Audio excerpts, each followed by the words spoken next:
Kita berdoa. Damai sejahtera dari Allah yang melampaui segala akal akan memelihara hati dan pikiranmu di dalam Kristus Yesus Tuhan kita. Amin. Sekali lagi shalom bagi kita semua.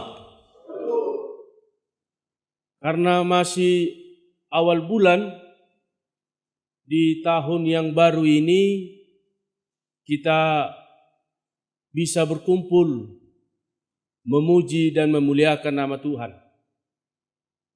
Sekali lagi atas nama Pendeta Situmeang, Boru Purba, secara khusus buat jemaat Napa Horsik dan yang menonton dalam ibadah online TV Nusantara pada hari ini, kami mengucapkan kepada kita yang semua, terutama yang berkumpul pada hari ini, selamat tahun baru buat kita semua. Kiranya tahun ini menjadi tahun sukacita bagi kita dalam menjalani kehidupan kita. Bapak Ibu, saudara-saudari yang terkasih dalam Kristus Yesus, mari kita buka firman Tuhan untuk kita pada hari ini yang tertulis dari 1 Korintus pasal yang ke-8 ayatnya yang pertama sampai ayatnya yang ke-13.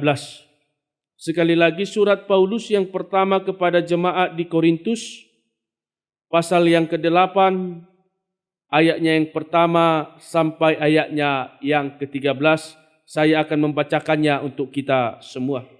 Demikian firman Tuhan. Tentang persembahan berhala. Tentang daging persembahan berhala kita tahu, kita semua mempunyai pengetahuan. Pengetahuan yang demikian membuat orang menjadi sombong, tetapi kasih membangun. Jika ada seorang menyangka bahwa ia mempunyai sesuatu pengetahuan, maka ia belum juga mencapai pengetahuan sebagaimana yang harus dicapainya. Tetapi orang yang mengasihi Allah, ia dikenal oleh Allah. Tentang hal makan daging persembahan berhala kita tahu, tidak ada berhala di dunia dan tidak ada Allah lain daripada Allah yang Esa. Sebab sungguh pun ada apa yang disebut Allah baik di sorga maupun di bumi, dan memang benar ada banyak Allah dan banyak Tuhan yang demikian. Namun bagi kita hanya ada satu Allah saja, yaitu Bapa yang daripadanya berasal segala sesuatu dan yang untuk Dia kita hidup, dan satu Tuhan saja, yaitu Yesus Kristus, yang olehnya segala sesuatu telah dijadikan dan yang karena Dia kita hidup. Tetapi bukan semua orang yang mempunyai pengetahuan itu. Ada orang yang masih terus terikat pada berhala-berhala, makan daging itu sebagai daging persembahan berhala, dan karena hati nurani mereka lemah, hati nurani mereka itu dinodai olehnya.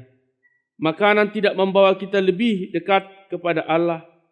Kita tidak rugi apa-apa kalau tidak kita makan, dan kita tidak untung apa-apa kalau kita makan. Tetapi jagalah supaya kebebasanmu ini jangan menjadi batu sandungan bagi mereka yang lemah.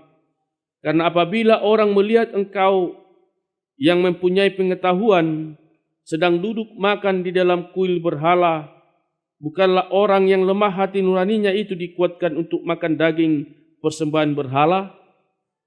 Dengan jalan demikian orang yang lemah, yaitu saudaramu, yang untuknya Kristus telah mati, menjadi binasa karena pengetahuan.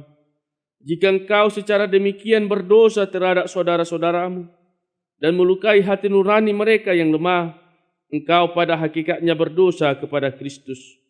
Karena itu, apabila makanan menjadi batu sandungan bagi saudara-saudara, aku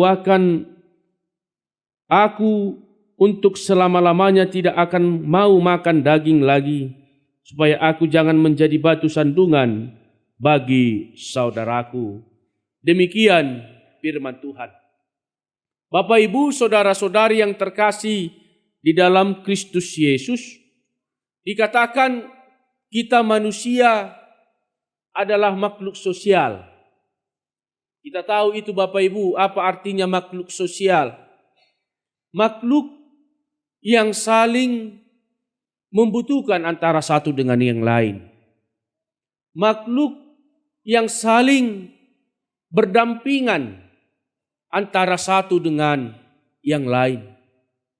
Makhluk yang saling berpengaruh terhadap orang lain, terhadap sesama.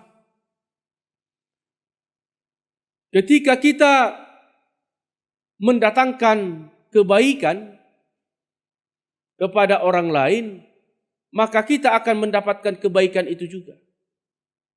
Ketika kita mendapatkan hal-hal yang positif, maka yang datang adalah hal-hal yang positif. Tetapi ketika kita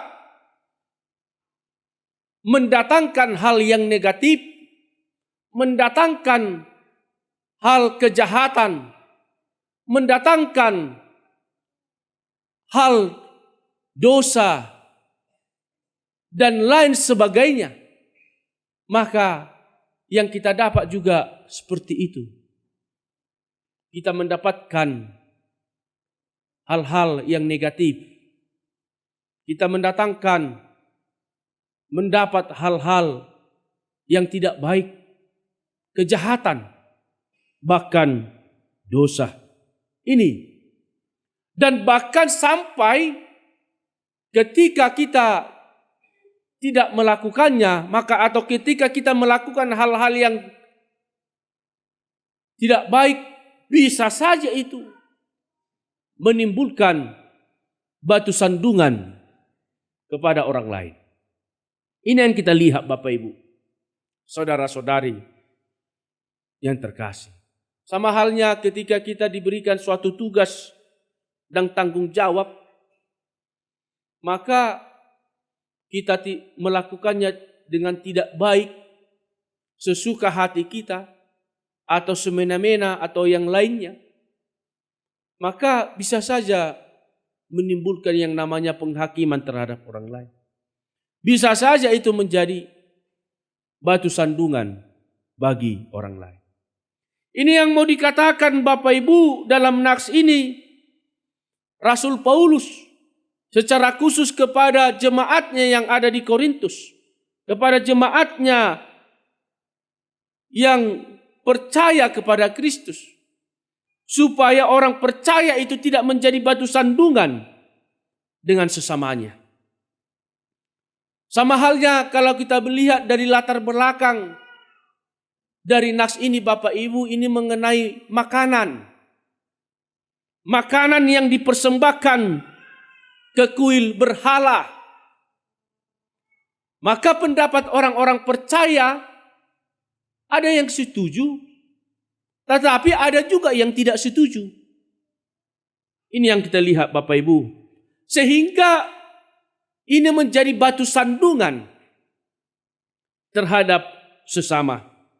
Oleh sebab itu, bagaimana dalam nas ini mau mengatakan setiap orang yang percaya itu, terutama dalam hal makan daging dan lain sebagainya Bapak Ibu, ataupun makanan-makanan yang tertentu, maka baiklah juga kita memakai pengetahuan yang kita miliki. Baiklah pengetahuan itu bisa menimbulkan hal-hal yang baik kepada sesama kita, kepada orang lain. Baiklah pengetahuan yang diberikan Tuhan kepada kita, supaya kita jangan menyombongkan diri kita terhadap pengetahuan yang kita miliki. Ini yang mau dikatakan Bapak Ibu. Meskipun pengetahuan ini terbatas, tetapi yang mau saya katakan Bapak Ibu, bagaimana pengetahuan itu mampu untuk mengasihi kepada sesama manusia. Ini yang kita mulai. Lalu firman Tuhan mau mengatakan bagi kita bagaimana Allah itu Allah yang esa. Artinya Allah itu adalah satu-satunya. Satu-satunya yang kita percayai. Tidak ada ilah-ilah lain. Tidak ada Allah-Allah yang lain. Hanya Tuhan yang kita percayai. Ini yang mau ditekankan bagi kita, Bapak Ibu, saudara-saudari yang terkasih di dalam Kristus Yesus. Oleh sebab itu, bagaimana pengetahuan yang kita miliki itu harus dibarengi dengan kasih. Bagaimana kasih itu juga berdampak kepada orang lain, berdampak kepada sesama kita manusia. Terutama kepada hal juga kepada makanan. Bapak Ibu, saudara-saudari yang terkasih di dalam Kristus Yesus, dalam topik minggu pada hari ini mengatakan jangan menjadi batu sandungan bagi sesama. Jangan menjadi batu sandungan. Apa artinya itu Bapak Ibu, saudara-saudari? Artinya adalah jangan sampai perkataan kita ini, ucapan kita ini, baik juga tingkah laku kita, gaya hidup kita, atau pengetahuan pun yang kita miliki itu Bapak Ibu, atau apapun itu juga menjadi jatuh ke dalam dosa.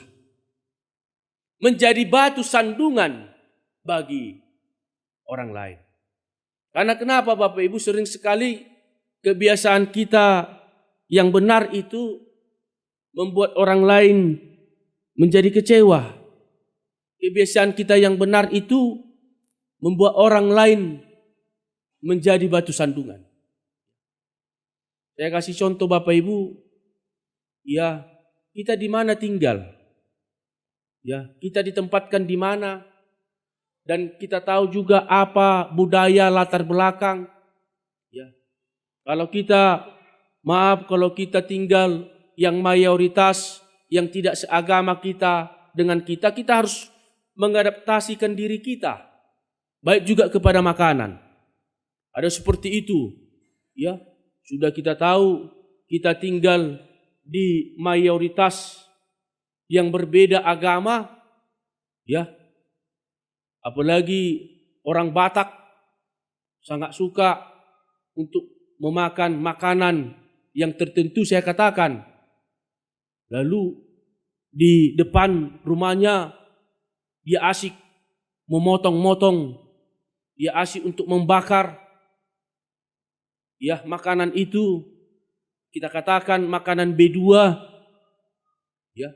Sehingga bisa menimbulkan batu sandungan bagi orang lain, bagi yang bertetangga dan sekitarnya.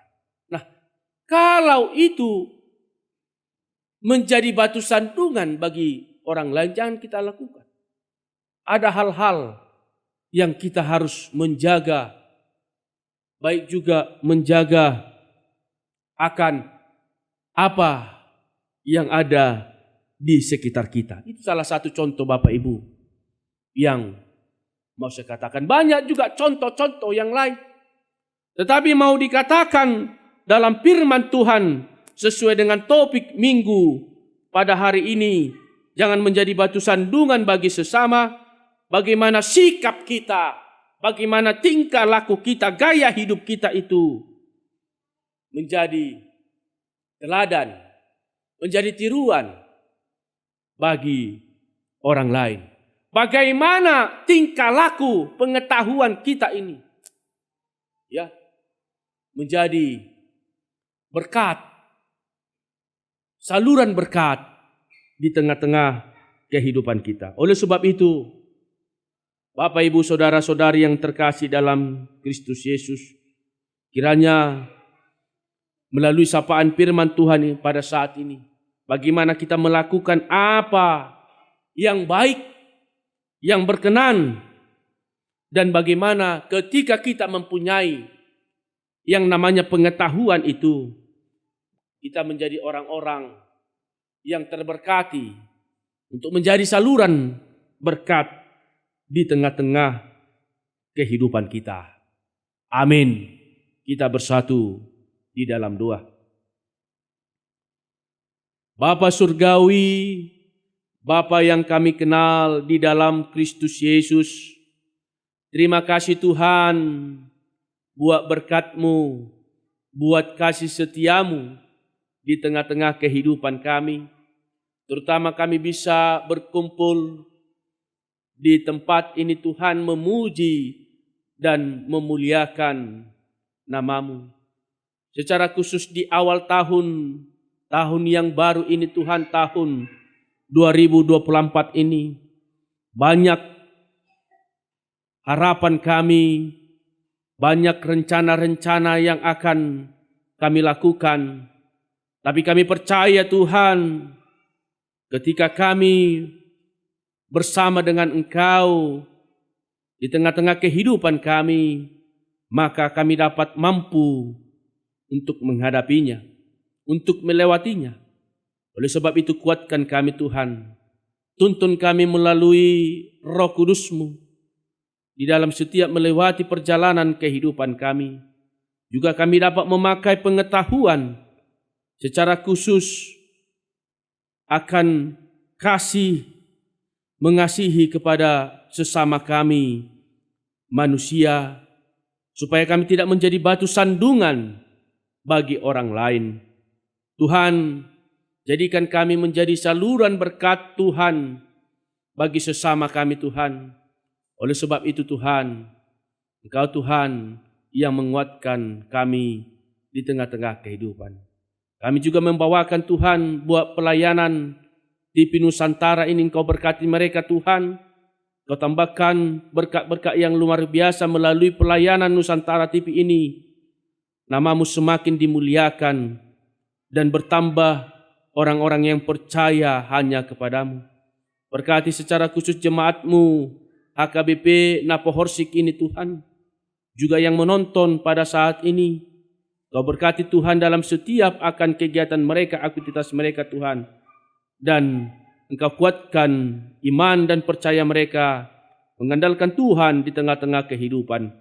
Terima kasih Tuhan, kami bersyukur buat semuanya. Di dalam Kristus Yesus kami mengucap syukur dan berdoa kepada-Mu. Amin.